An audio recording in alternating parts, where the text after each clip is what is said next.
Alright, so we're going to quickly show you how to upgrade your router's firmware from a TP-Link to DD-WRT firmware. DD-WRT has some upgraded features. So what I'll do is I'll show you how to upgrade it. Basically, you're going to log into your router.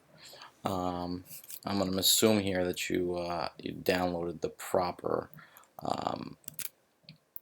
firmware that you need. So when you download the firmware for the Archer C7, what you'll see is you'll get two different files: the factory to DD-WRT and the TP-Link Archer C7 V2. So I have the V2 router. You want to make sure that you download the right firmware, the latest version that's stable. So you'll see here I downloaded a few different ones. You want to go through the forums and see which is the most stable for your specific router, and you want to make sure you get your router and the correct version number. So there are slight differences between the versions. So what you'll do is you'll first grab the factory to DD-WRT. You're going to go to a firmware upgrade, and you'll upload that first file. So I actually ran the first upgrade already, and then I'm going to show you the second one again. So I already uploaded the first file. I'm going to do the second one. It's the same thing as the first. So you're just going to go back and log into your console for the router. Let's see here. So we are at 192.168.1.1. So when it the original TP-Link software has the router interface at 192.168.1.0.1 by default. When you upload to DD-WRT, it moves it to 1.1.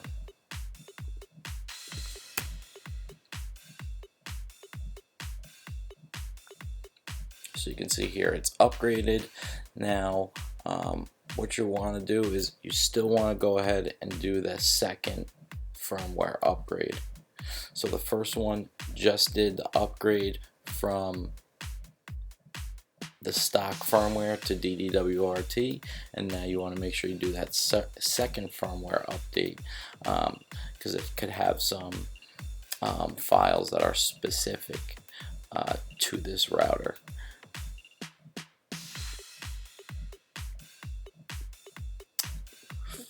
So we're going to do that second update.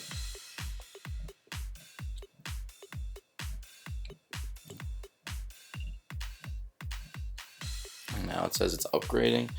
Just give it a minute. Be patient with it. Don't be clicking around to different windows. You don't want to mess anything up, because you can end up with a expensive piece of hardware that doesn't work. So right now it's upgrading the firmware. The firmware is a software that's embedded in the hardware that actually makes it work.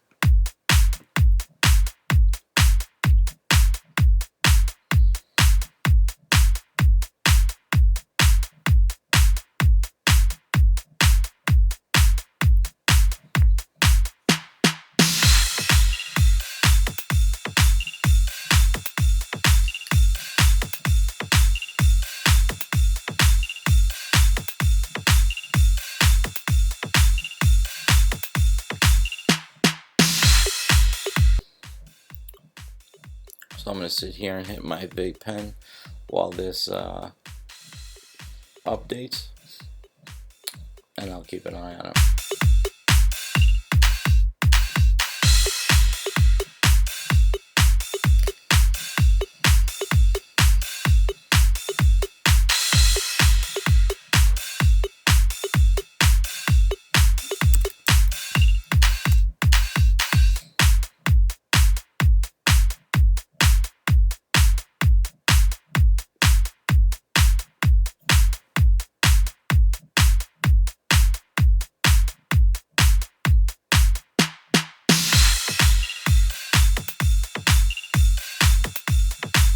There we go.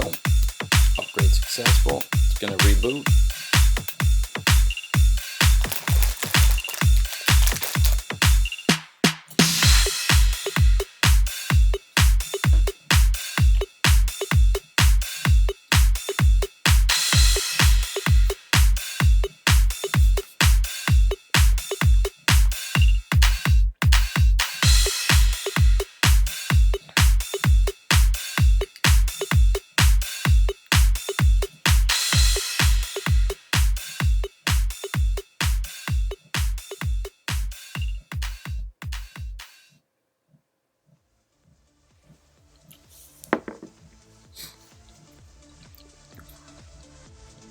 Alright, we're going to wait for that to refresh. The router's rebooting right now. I'll just click this to speed up the process, grab my IP address faster. Alright, looks like it's back up and running. It's rebooted.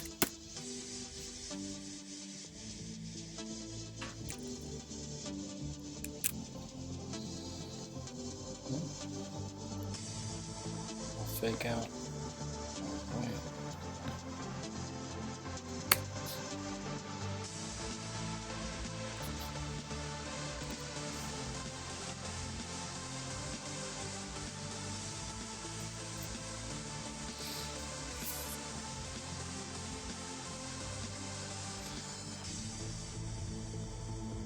I think it does one or two reboots. See now, go back up again. See, there we go. Yeah, I think it does 2 reboots on its own before it's finally up and running for good. So that's it. Now it's up and running. You should definitely go in to the administration panel, and you can do the reboot router, or recommend doing the 30-30 reset. So basically what that is you're going to hold the reset button on the back of the router for 30 seconds. When you're done with that, you're going to unplug the power. You're going to continue to hold down that reset button while you pull out the power for another 30 seconds, and then you're going to plug it back in while you're continuing to hold down the power. And then I do one more just for good luck, so I guess it's 30-30 30-30 reset, and that just makes sure that you're fully reset. You have nothing left from the old firmware in the memory, so you don't have any kind of conflicts that could crash the router. So now that you're set up, you can go to the setup page. If you want to change your router IP address, I definitely recommend that from the standard IP address. So maybe changing it to a 2 or a 20. You know, if you start changing the first 2 numbers, you're getting into more complicated routing. But see, it's going in there, but you technically could use a 10. 10 is reserved for really large networks, and the 192.168 is as well. That way, because otherwise, if you change this, say, to 50.38.1.1, this might be an IP address of a website, you know. So you might go to a website, and all of a sudden it magically goes to your router control panel, and you're gonna be like, what's going on? So that's why I definitely recommend staying with the 192.168. For most home users, that's perfectly fine. It adds a little bit of security by changing the number. You know, you could change it to 12 as well. Usually standard practice is keeping the router IP address .1. So this right here is changing your IP address up top for the router. You can go in here and you can create your DHCP, so it's going to automatically assign each computer on your network an IP address. So another thing to add more security, if you don't have 50 devices that are going to be connecting to the internet, then lower this number. Most households have, let's say, an iPhone and a computer per person, or a phone and a computer that's going to be connected to Wi-Fi per person. 4 people, that's only 8 devices. If you have a couple friends over, maybe you want to keep it at 15. Now with the Internet of Things, everything's getting connected to the internet, so homes, it's not unusual to have homes with 20 and 30.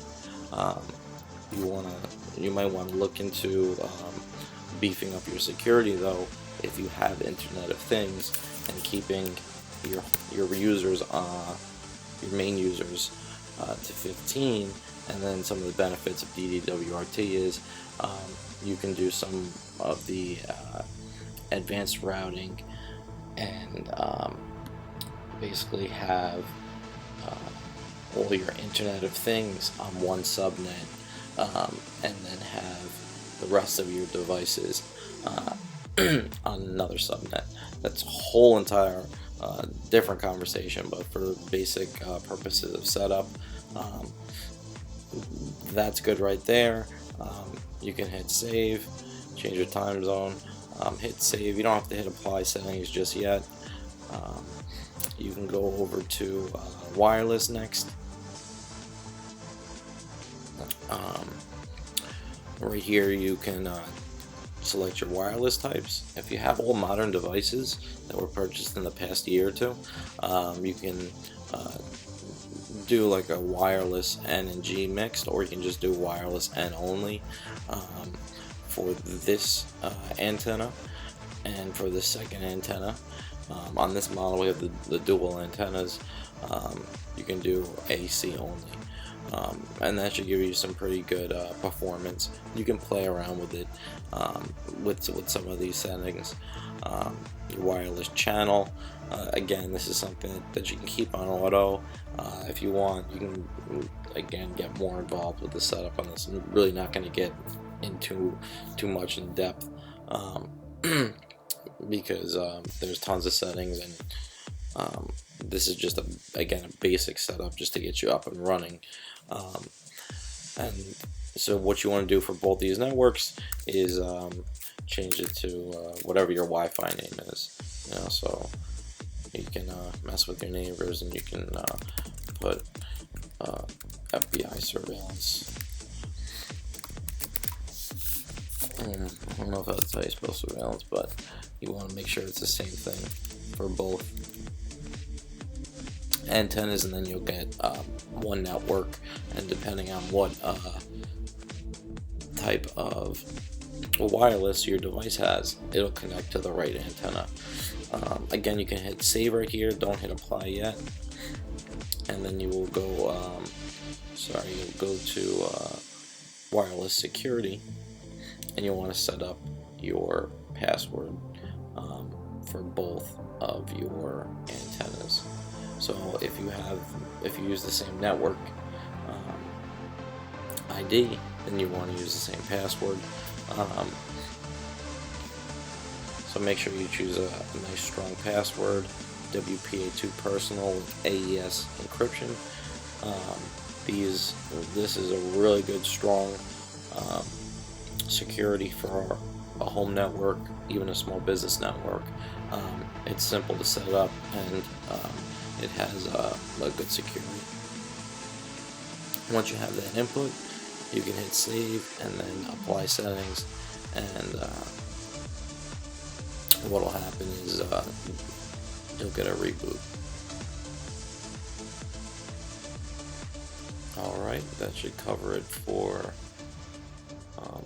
the setup of DD-WRT, and stay tuned for our other video. We'll do step-by-step instructions on how to uninstall DD-WRT, because that can get kind of complicated if you want to go back to the stock firmware.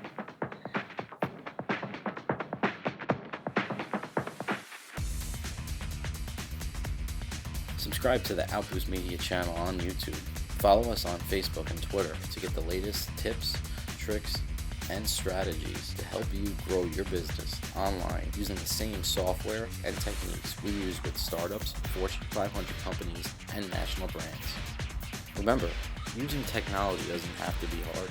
It should make your life easier.